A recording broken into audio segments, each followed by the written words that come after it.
faves, welcome to another cooking video. Today we're going to be making that perfectly looking vegetable soup that you just saw now, and these are the ingredients we're going to be using.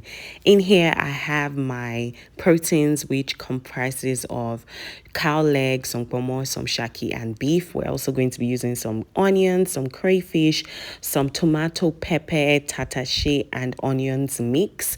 And then in this bowl was just pepper and onions, which I was going to be using to boil the meat, and then some palm oil, some iru, some onion blend that was just plain onions, and then in there I had my vegetable. I was using pumpkin leaves, which we call ugu in this part of the world.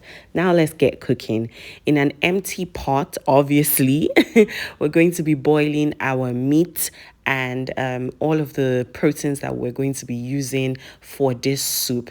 Everything was semi-soft, so I didn't really have to boil any of them prior to, my cooking time. That's why I'm pretty much just throwing everything in the pot, and then we're going to be seasoning this in a very, very quick time.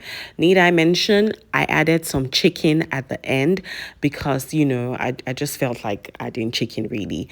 And then for seasoning, we just put some onions, some crayfish, and then put some water in this and allow to just simmer for a bit. Here I was adding my sazon and then the freshly blended pepper that I said I was going to be using to boil the meat. Put some more water in there because I realized that the one I put initially wasn't enough, and then leave this to cook for about 30 minutes. If you have your pressure pot, of course you're going to be cooking for way lesser, maybe about 20 minutes at most, but I was cooking this for 30 minutes. I'm not really a fan of pressure pot, but maybe all of that would change this year. Who knows? Fingers crossed.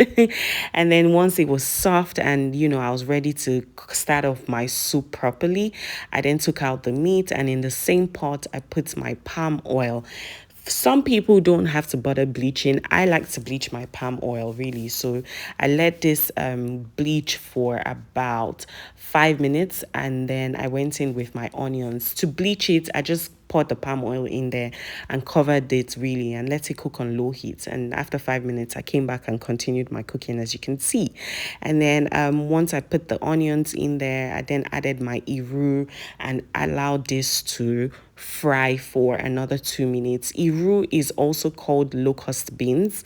Some people can't stand the smell, but trust me, it gives a lot of flavor to your soup. Okay, so don't miss it out. If you can't stand it, then you can as well just blend it, but make sure it's in here. And then after it finished frying for that 2 minutes, I added my tomato paste. I added my blended onions, which is a must add. Make sure you don't miss anything. If you miss every other thing, don't miss that blended onions, okay?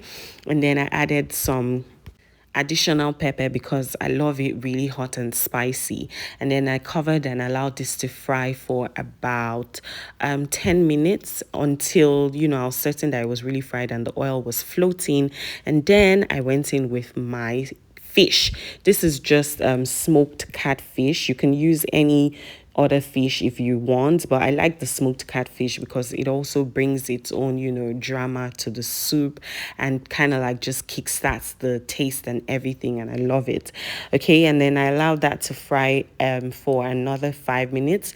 I gave this a good stir, and it was time to go in with my other protein. Okay, this was a cooked meat, and then I was just going to add this with the stock. If you don't want your soup too watery, you can leave out the stock, but I didn't mind really, so that's why I added it.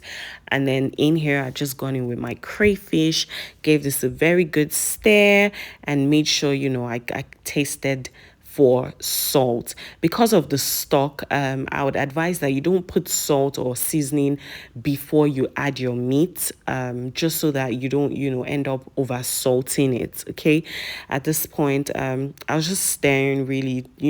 For this soup, salt kind of like settles at the bottom. So please make sure you stir and stir. It's your pot of soup. Nobody is going to come and drag it from you. Stir until you're comfortable with the taste, and then you can cover and allow to cook for another, say, 2-3 minutes, or until it starts to bubble like this. And then you can go in with your vegetable. Like I said, I was using ugu leaves, which is also called pumpkin. If you want, you could use shoko. If you want, you could use water leaf. Do a combo of water leaf and ugu leaf. However you like to make this. This is not the Calabar Edikaiko, okay? This is how Mama taught me. And, I prefer this to any other. I prefer the ugu leaf actually to any other one. So, feel free to do whatever makes you sleep better at night. After putting the ugu leaf, because I wanted it to, still be crunchy, I just let this cook for about 5 minutes, because it was frozen at the time that I put it. And then I turned off, and, this is what it came out looking like. I served this with some fufu, and it was very, very delicious. Thank you so much for watching, guys. Don't forget to like, subscribe, and share. Until I come your way in my next video. Bye.